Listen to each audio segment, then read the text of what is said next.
ভাবি আপনাদের জন্য ইফতারি নিয়ে আসছি। না না ভাবি, আমরা তো রোজা রাখি না, আর ইফতার কিভাবে খাবো? আপনি এটা নিয়ে যান। ভাবি কি যে বলেন না, প্রতিবেশী হিসেবে আমাদের একটা দায়িত্ব আছে না। আর তাছাড়া রোজার মধ্যে আমরা সবাইকে ইফতারি দিচ্ছি।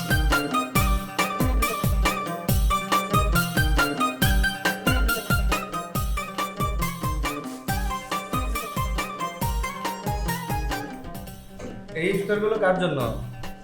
পাশের পাশে নতুন ভাবি আসছে না, তাদের বাসায় দিতে যাচ্ছে। কিন্তু ওনারা তো হিন্দু, ওনারা তো রোজা রাখেন না। কিন্তু তো কি হয়েছে, শোনো, সবচেয়ে বড় কথা হচ্ছে আমরা মানুষ, আর মানুষ হিসেবে আমাদের একটা দায়িত্ব আছে না। আর তাছাড়া ইফতার বিতরণ করা তো সুন্নত, তো মানুষ হিসেবে আমরা সেই সোয়াবটাই পালন করতে যাচ্ছি। তুমি আসলে খুবই ভালো মনের মানুষ, তোমার চিন্তা ভাবনাটা একটু অন্যরকমের। ঠিক আছে, তোমার যা ভালো মনে হয় তাই করো। আচ্ছা শোনো, তাড়াতাড়ি এসো, কিন্তু আমরা একসাথে ইফতার করবো। চল। আচ্ছা ঠিক আছে, তাহলে তুমি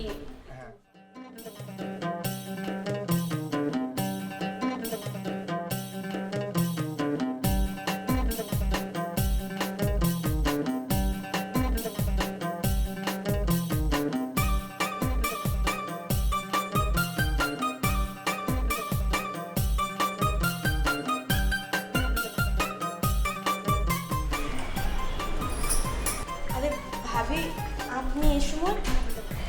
হ্যাঁ ভাবি, আপনাদের জন্য ইফতারি নিয়ে আসছিলাম। না না ভাবি, আমরা তো রোজা রাখি না, আর ইফতার কিভাবে খাবো? আপনি এটা নিয়ে যান। ভাবি কি যে বলেন না, প্রতিবেশী হিসেবে আমাদের একটা দায়িত্ব আছে না।